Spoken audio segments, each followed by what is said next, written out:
आपका स्वागत है। ब्रेक पर जाने से पहले हम जिक्र कर रहे थे संसद के बजट सत्र के दूसरे चरण का आज पहला दिन था।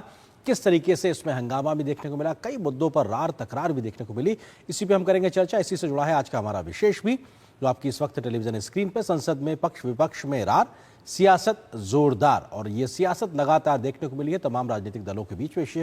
इस विषय पे बात करने के लिए हमारे साथ खास मेहमानों का पैनल मौजूद है। डॉक्टर कौशल कांत मिश्रा है, प्रवक्ता भारतीय जनता पार्टी के। राहुल लाल जी हैं, कांग्रेस पार्टी के समर्थक हैं। वरिष्ठ पत्रकार शेखर अय्यर हैं। आप तीनों का बहुत बहुत स्वागत है हमारे साथ में जुड़ने के लिए। और राहुल लाल जी, शुरुआत आपसे, क्योंकि जो एक बड़ा विवाद बीते कई दिनों से हम देख रहे हैं तमिलनाडु में, आज उसकी छाप संसद में भी देखने को मिली है, वो है त्रिभाषा विवाद को लेकर। कांग्रेस पार्टी के स्टैंड को लेकर भी बड़ा गफलत नजर आ रही है। हालांकि हमने डीएमके के तमाम नेताओं से संपर्क किया इस चर्चा में शामिल होने के लिए, लेकिन वो नहीं किन्हीं वजहों से आए हैं। उसकी अपनी राजनीतिक वजह भी हो सकती है। राहुल लाल जी, क्योंकि आप उनके सहयोगी हैं, डीएमके के सहयोगी, इसलिए आज से आपसे समझना चाहते हैं कि आखिर इस विषय पे कांग्रेस पार्टी का स्टैंड क्या है। देखिए आर्येंद्र जी, देश जो है कि यहाँ पे सहकारी संघवाद यानी केंद्र और राज्यों के बीच में सहयोग से चलने वाली व्यवस्था है भारतीय संविधान के अनुसार। लेकिन केंद्र सरकार कुछ चीजों को जिस तरह से राज्यों के ऊपर थोपने में लगी हुई होती है, वो कहीं से भी स्वीकार्य नहीं होगा। और हमें लग रहा है कि देखिए, अगर त्रिभाषा फार्मूला को लेकर जो तमाम बातें हो रही हैं कि वो कहां पे लागू हो रही है, तो देखिए कांग्रेस का शासन है हिमाचल प्रदेश में, वहां पे त्रिभाषा फार्मूला वो लागू कर रही है। कर्नाटक में शासन है, लागू किया जा रहा है। लेकिन तमिलनाडु को लेकर जिस तरह से बयान आज धर्मेंद्र प्रधान ने भी दिया, और जो बयान दिया आर्येंद्र जी, कि उनको अपने बयान से के शब्द वापस लेने पड़ गए। वो डीएमके और इंडिया अलायंस की राहुल जी समझना ये चाहते हैं कि त्रिभाषा में दिक्कत क्या है। आप जरा उस तथ्य को लॉजिकली समझाइए ना कि त्रिभाषा से क्या प्रॉब्लम है तमिलनाडु में। आर्येंद्र जी देखिए, आपको अगर त्रिभाषा से क्या समस्या है, हमें लग रहा है कि ये बात तो फिर केंद्र सरकार को समझानी पड़ेगी। आपको मैं तथ्य रख दे रहा हूं। जो राष्ट्रीय शिक्षा नीति 1968 में जो लागू हुआ था, उसमें भी त्रिभाषा फॉर्मूला था। तमिलनाडु ने उसे उस जमाने में भी स्वीकार नहीं किया था। 1986 में जो है कि उसमें राष्ट्रीय शिक्षा नीति फिर से एक दूसरी लागू हुई थी। त्रिभाषा फॉर्मूला को तमिलनाडु ने कभी स्वीकार नहीं किया था। अभी फिर से 2020 में नई शिक्षा नीति आई है, त्रिभाषा फॉर्मूला है। अब देखिए, उसको लेके अगर उस राज्य को स्वीकार करवाना था आर्येंद्र जी, तो आप उस राज्य को समझाते हैं। लेकिन यहां पे कहा जा रहा है कि नहीं, आप शिक्षा, अगर आप त्रिभाषा फॉर्मूला लागू नहीं करते हैं, न्यू एजुकेशन पॉलिसी को लागू नहीं करते हैं, आपके फंड रोक दिए जाएंगे। 2000 करोड़ रुपया के फंड है, वो से जारी नहीं किए जा रहे हैं। सर बात ये है, सर त्रिभाषा का जो विषय है, कायदे में हमारे दर्शकों के लिए समझाने की उसकी जरूरत भी, हमारा टेक्स्ट चल भी रहा है ग्राफिक्स, तीसरी भाषा ऑप्शनल के तौर पे है। विरोध इस बात को लेकर हो रहा है कि साहब हिंदी थोपी जा रही है। कांग्रेस की सरकार कर्नाटक में है, और कर्नाटक की अगर लिहाज से बात की जाए तो वहां पे हिंदी और अंग्रेजी नहीं बल्कि किस भाषा में बात करते हैं आपको ही पता है। वहां पे कांग्रेस विरोध नहीं कर रही है। तमिलनाडु में क्योंकि डीएमके विरोध कर रही है, इसलिए आप विरोध कर रहे हैं कांग्रेस पार्टी।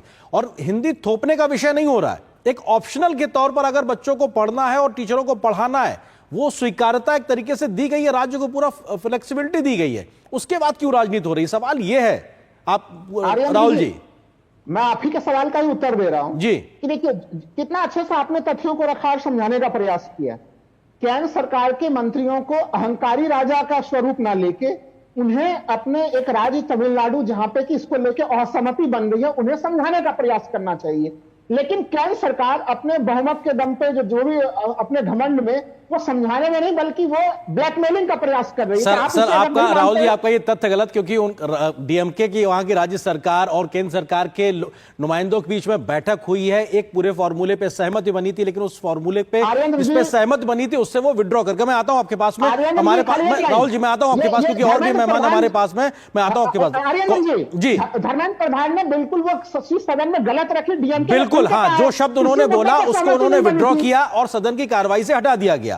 इसमें कोई दो राय नहीं। आप बिल्कुल सही कह रहे हैं कि वो शब्द असंसदीय था, इसलिए उन्होंने उसको विड्रॉ किया, वो हटा दिया गया।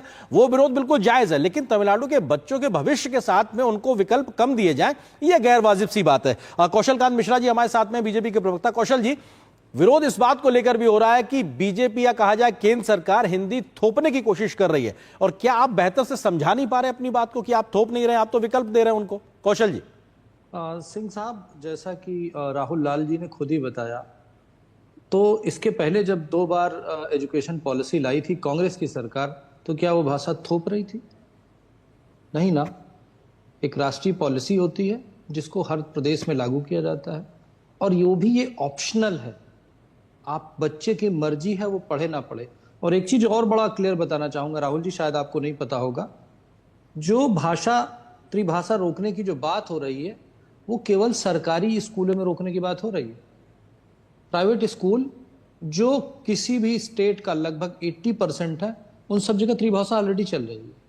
लेकिन जो गरीब लोग होते हैं, जो वंचित लोग होते हैं, जो शोषित लोग होते हैं, जिनके लिए आप बार बार कहते हैं गरीबी हटाओ, गरीबी हटाओ, गरीबों के लिए करो, वो लोग ही सरकारी स्कूलों में जाते हैं।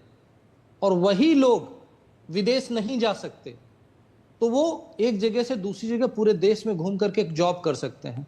अगर उनको भी ये ऑप्शन मिले कि वो हिंदी भाषा बोल सकें और जा करके अपनी लिवलीहुड को जी सकें, पैसा कमा सकें, तो उनसे आपको प्रॉब्लम क्यों होती है? इसका रीजन मैं बताता हूं सिंह साहब जी। 2014 में जब कांग्रेस वहां पे लड़ी थी, अकेले लड़ी थी, उसकी 0 सीट आई थी। जब 2019 में कांग्रेस लड़ी थी, 9 में से 8 सीटें जीती थी, क्योंकि डीएमके उनके साथ खड़ा था। फिर यही परिपाटी फिर हुई कि जब डीएमके के साथ लड़ती है तो कांग्रेस को कुछ सीटें मिलती हैं। यहां पर कांग्रेस केवल अपनी सीट बचाने के लिए डीएमके के साथ खड़ी है। और एक दूसरी बात बता दूं सिंह साहब, सबसे बड़ी बात यह है कि जिस तरीके से विश्व में मानव इतिहास का सबसे बड़ा समागम कुंभ हुआ, जिसमें हिंदुओं में जो जाति का विभेद था, नहीं कौशल जी आप महाकुंभ तक आ रहे हैं, लेकिन मैं आपको तमिलनाडु में नहीं मैं इसलिए पूछ रहा हूं कि क्या केंद्र सरकार, हाँ मैं उसी पॉइंट पर आ रहा हूं, क्या केंद्र सरकार बेहतरी से अपनी बात समझा नहीं पा रही है, ताकि वो जो आपके तर्क हैं वो और बेहतरी से जाएं, उनके तर्क छोटे पड़ जाएं? इसके बारे में तो मुझे बताने की जरूरत नहीं पड़ी, आपने अपने प्रोमो में ही बता दिया कि जिस तरीके से मीटिंग हुई, मीटिंग होने के बाद चीजों को फॉलो किया गया, तो उसमें मुझे कहने की क्या जरूरत है, वो आप बोल चुके हैं। मैं इसलिए वो कुंभ पे जा रहा था, कुंभ पे मैं नहीं जा रहा हूं, मैं ये बता रहा हूं कि जिस तरीके राहुल जी 1 सेकंड में आ रहा हूं आपके पास। हाँ कौशल जी खत्म करें जी। हाँ कौशल जी 10 सेकंड जी। कुंभ ने जिस तरीके से ये दिखा दिया कि हिंदुओं में कोई डिवीजन नहीं है, न कोई जाति है, न कोई वर्ग है, सब एक ही घाट पे जिस तरह से नहाए, इस तरीके से कांग्रेस की डिवाइड करो और राज करो की राजनीति फेल हो गई है। इस वजह से अब कांग्रेस ने नया चाल चली है कि वो साउथ इंडिया और नॉर्थ इंडिया की बात कर रही है, वो तमिल की बात कर रही है, हिंदी की बात कर रही है। आप ये बताइए, साउथ और नॉर्थ का ये हमने कई बार देखा कर्नाटक के चुनाव के समय में। मैं आता हूं काशी और तमिल का संगम सबसे ज्यादा, ठीक है। शेखर अय्यर जी हमारे साथ में मौजूद है जी। साउथ का सेंगोल ले जाकर के जिस तरह से जी कौशल जी पार्लियामेंट में रखा गया है, वो साउथ के सम्मान, ठीक है, वो पूरा देश सांस्कृतिक तौर पर जुड़ा हुआ है, इसमें कहीं कोई भेदभाव वाली बात नहीं है। ठीक है शेखर जी, सवाल यह है कि क्या ये दशकों पुरानी चली आ रही हिंदी विरोध की राजनीति का चुनाव से पहले आ रहा एक असर दिखाई पड़ रहा है, या सच में इस प्रकार की कमी है एनईपी में कि साहब उसका कोई फायदा नहीं है जो बात कही जा रही है, या फिर उस बात को सही से समझाने में अभी और वक्त लगेगा? शेखर जी। अरेंद्र जी, इसमें कोई डाउट नहीं है कि इस मुद्दे को जिस तरह यू टर्न करके तमिलनाडु के डीएमके जो रूलिंग पार्टी है वहां पे जिस तरह इस इश्यू को उठाया है, इसका एक ही कारण है, वो कारण है 2026 में विधानसभा चुनाव है। और जब लंबा बातचीत चल रहा था, देखिए पिछले वाले एजुकेशन पॉलिसी में हिंदी की बात थी कांग्रेस कार्यकाल, इस बार हिंदी की नाम ही नहीं है, ये कई बार बता चुका है, केंद्र सरकार ने भी बताया, वहां के लोग भी जानते हैं कि हिंदी की बात नहीं है। कौन सी भी 3 भाषा सीख लीजिए, हिंदी भाषा से मतलब अपने 3 लैंग्वेज से ज्यादा अपनी जो प्राथमिक शिक्षा है वो अपने मातृभाषा में करिए, ताकि बच्चों को, गरीब बच्चों के लिए फाउंडेशन ठीक हो। देखिए इसमें ये पूरा राजनीति है जी। और मुझे जो लगता है, क्योंकि वहां पे चुनाव आ रहा है इस बार, एंटी इनकम्बेंसी इश्यूज बहुत गंभीर रूप में डीएम के खिलाफ, उनके एमएलए के खिलाफ और मंत्रियों के खिलाफ, क्योंकि हर मंत्री के खिलाफ कुछ ना कुछ भ्रष्टाचार का आरोप है। आप जानते हैं ईडी और आईटी और सीबीआई, इतने केसेस वहां पे जांच चल रही है, जिसको लेकर केंद्र मतलब डीएमके के नेतृत्व बहुत परेशान है जी। उनको लगा कि भाई ऐसा एक माहौल बना दो जैसे 1967 में था, जब पहली बार डीएमके सत्ता पे आई थी, इसी मुद्दे को लेकर, क्योंकि 65 में जब हिंदी राष्ट्रीय भाषा बनी उसको विरोध में किया गया। फिर नेहरू जी ने जाके उनको अश्योरेंस दिया, भाई जब तक तमिलनाडु चाहेगा तब तक ये करेगा। कि सच बात क्या है। देखिए सच बात, ऐसा कोई भाषा के लेकर कोई विरोध नहीं है। अब ये कह रहे नहीं नहीं, उत्तर भारत में तो केवल 2 ही सीखते हैं, तो केवल हिंदी अंग्रेजी पढ़ते हैं, यहां तो हमें 3 पढ़ना पड़ता है। और भी गंभीर बात है, बार बार संस्कृत के खिलाफ बोल रहे हैं, बार बार संस्कृत को इंसल्ट करने की कोशिश हो रही है, बिना कोई समझे, बिना कोई, ऐसा एक माहौल बना रहे हैं जैसा कोई उत्तर भारत तमिलनाडु को खा जाएगा। बिल्कुल, ये उत्तर और दक्षिण को डिवाइड करने वाली पॉलिटिक्स हमने कई बार देखी और ऐसे बयान भी कई बार हमने देखे। राहुल लाल जी, सवाल ये है कि त्रिभाषा के मसले से अगर आगे बढ़े तो आज हमने देखा कि राहुल गांधी वोटर लिस्ट को लेकर एक पूरी बात करते हैं कि साहब चर्चा होनी चाहिए, वो लगातार इस विषय को कर रहे हैं। चुनाव में जनता जनार्दन का समर्थन मिलने के बाद में इस प्रकार की बात को लेकर लगातार कहना, और अपने आप में तमाम जो विरोधी है वो तो कह रहे हैं ना साहब, देखिए राहुल गांधी के नेतृत्व में ट्रैक रिकॉर्ड देखिए, 80 से 90 से चुनाव हो चुके हैं जहां पे लगातार कांग्रेस पिछड़ती जा रही है, हारती जा रही है। तो इस प्रकार हार को ना स्वीकार के, बेहतर ना करके आप एक बार फिर से वही चुनाव आयोग संस्थाओं पे सवाल खड़ा कर रहे हैं। आर्यन जी, मैं आपके सवाल पे आऊंगा, खाली मैं संक्षेप में ज्यादा नहीं कहूंगा, 2-4 पंक्तियां ही कहूंगा पिछले संदर्भ में कि देखिए अभी यहां पे जो तमाम बातें भारतीय जनता पार्टी के प्रतिनिधि और शेखर जी ने कही, सबसे पहले तो यह चीज कि कांग्रेस कोई उत्तर दक्षिण का विवाद खड़ा नहीं कर रही है। अगर कांग्रेस को त्रिभाषा फॉर्मूला से परेशानी होती तो कर्नाटक में, सर कर्नाटक चुनाव के समय, राहुल जी चूंकि आप आ गए तो सुनिए, कर्नाटक विधानसभा चुनाव के समय में कांग्रेस के कितने बड़े बड़े नेताओं के बयान आए हैं सर उत्तर दक्षिण की डिवाइड को लेकर, ये ऑन रिकॉर्ड है सर चीजें। राहुल जी, मैं तभी त्रिभाषा पे हूं ना, चलिए उसके ऊपर तो बाद में डिबेट कर लूंगा, क्योंकि आप दूसरे मुद्दे पे आ गए तो मैं उसके ऊपर भी आऊंगा। एक ही चीज में कह दूं शेखर अय्यर जी को और कौशल कांत जी को कहूंगा, माननीय प्रधानमंत्री जी ने स्पष्ट तौर पर कहा था कि वो 3 कृषि कानूनों को भी समझा नहीं पाए थे। अब वो त्रिभाषा फॉर्मूला भी अगर तमिलनाडु सरकार को समझा नहीं पा रहे, और अय्यर जी कह रहे हैं कि वहां पे एंटी इनकम्बेंसी फैक्टर है। मैं कह दूं कि तमिलनाडु में अभी डीएमके की लोकप्रियता बड़ी चरम स्थिति पे है और जनता बड़ी उनके प्रति जो है कि एक सम्मान की स्थिति बनी हुई है वहां पे, तो ये स्थितियां नहीं है। अब जो आपका सवाल है, ताजा सवाल है आपका जी, कि मतदाता सूची को लेके, अच्छा ये बता दीजिए, मतदाता सूची को लेके अगर महाराष्ट्र में भी सवाल खड़े हुए, दिल्ली में भी सवाल खड़े हुए, अभी ममता बनर्जी भी कई प्रकार के तथ्यों को लेके आ रही हैं, तो अगर सदन तो हमारे यहाँ पे संसदीय लोकतंत्र है, पार्लियामेंट्री डेमोक्रेसी है, और पार्लियामेंट्री डेमोक्रेसी में विमर्श करना ही संसद का सबसे बड़ा काम है।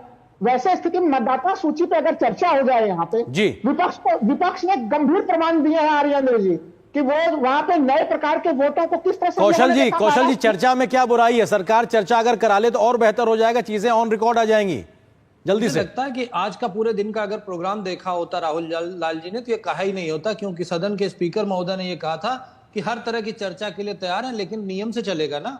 आप ये चाहते हैं कि जिस इशू पर चर्चा चाहे वो अभी होनी चाहिए, नहीं तो कभी नहीं होनी चाहिए, क्योंकि आपको चर्चा तो करनी नहीं है जी। एक रूल बुक बनी हुई है ना। राहुल जी अभी आपके आरोप का जवाब ले रहा हूं। हाँ कौशल जी बोलिए जी। जो हमारा संसद है वो एक प्रोसीजर प्रोटोकॉल से चलता है ना। कांग्रेस के राहुल गांधी की तरह तो है नहीं कि अपने ही प्रधानमंत्री का अध्यादेश फाड़ के फेंक दे और उसके बाद प्रधानमंत्री डर के मारे उसको वापस ले ले। ऐसे तो नहीं चल सकता ना देश तो रूल से चलेगा ना। तो रूल में यह है कि आप हर इशू के लिए चर्चा के लिए तो तैयार है, पर आप चाहते हैं चर्चा अभी हो। दूसरी चीज साउथ और नॉर्थ की बात हो रही है। एक इनके मेंबर ऑफ पार्लियामेंट जिनका नाम है डीके सुरेश,